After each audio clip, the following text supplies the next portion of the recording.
It was one of those regular afternoons, the kind where nothing seemed out of place, nothing to suggest the kind of day that would leave me questioning everything I knew about my family.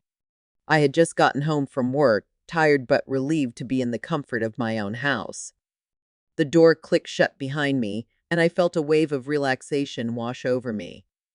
But as I moved through the hallway, I noticed something strange. The house was unusually quiet. My husband was at work, and my stepson, Lucas, was supposed to be in his room doing his homework. I tossed my bag onto the couch, kicked off my shoes, and headed toward the stairs. My room was upstairs, at the end of the hall, the place where I felt safest, the place I could finally relax after a long day. But as I approached my bedroom door, I felt a nagging feeling in my gut. Something was wrong.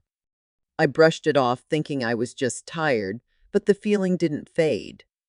I entered my room, locking the door behind me as I usually did, and started to change out of my work clothes. But as I removed my blouse, preparing to slip into something more comfortable, I heard the faintest sound, a knock on the door. I froze, my heart pounding. It was Lucas. I knew it. His voice came next, tentative, almost uncertain. My hand hovered over the door handle. I didn't want to yell at him. Lucas had always been a sweet boy, respectful in his own way, even if things between us were a little awkward sometimes. His father and I had been married for almost 3 years, and though we got along fine, I knew it would take time for him to fully accept me as his stepmother. I couldn't help but notice how he seemed to watch me a little too closely sometimes, how his gaze lingered on me longer than it should. "Lucas, I'm changing. Could you give me a minute?" I called out, my voice as calm as I could manage. But the door handle turned. I jumped back, but it was too late. The door creaked open just enough to reveal his silhouette.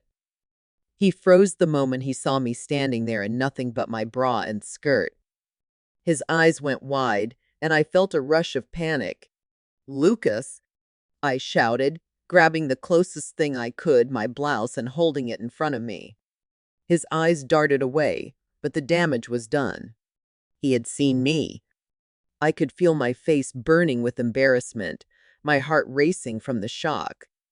He muttered a hasty apology, his voice shaking. "I'm sorry," I thought. "I didn't mean to." I could barely form words. "What are you doing?" I said, my voice trembling. "You need to knock before entering." "That's private." But Lucas was already halfway down the hallway, his face flushed with shame. I stood there breathless, my mind spinning. What had just happened? Why had he come into my room uninvited, especially when I was changing? "Mom, can I come in?" I sat on the edge of my bed, trying to calm myself down. It wasn't his fault, was it?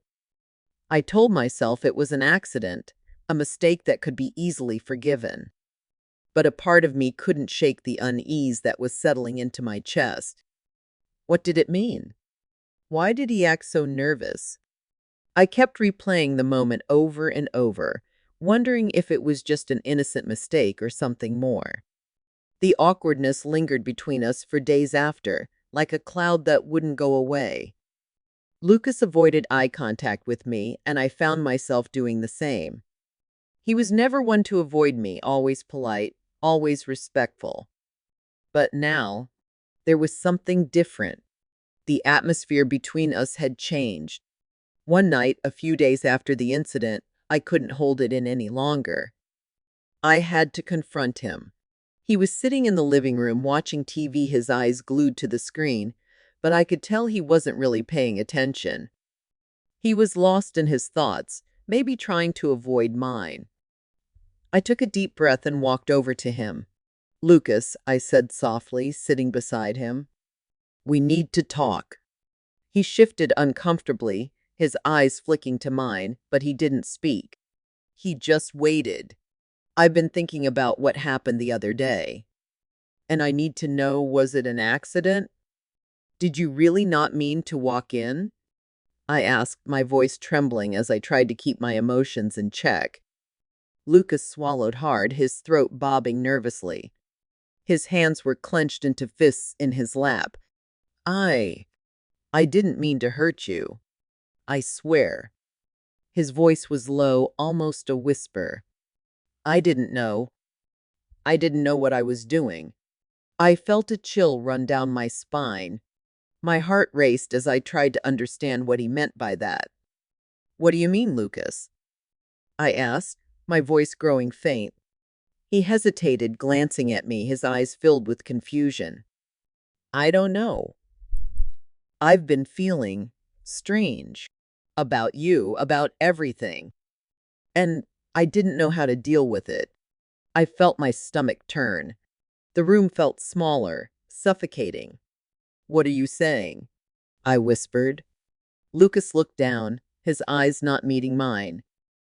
I've been thinking about you. More than I should. But I swear I didn't mean to do anything. I never wanted to hurt you.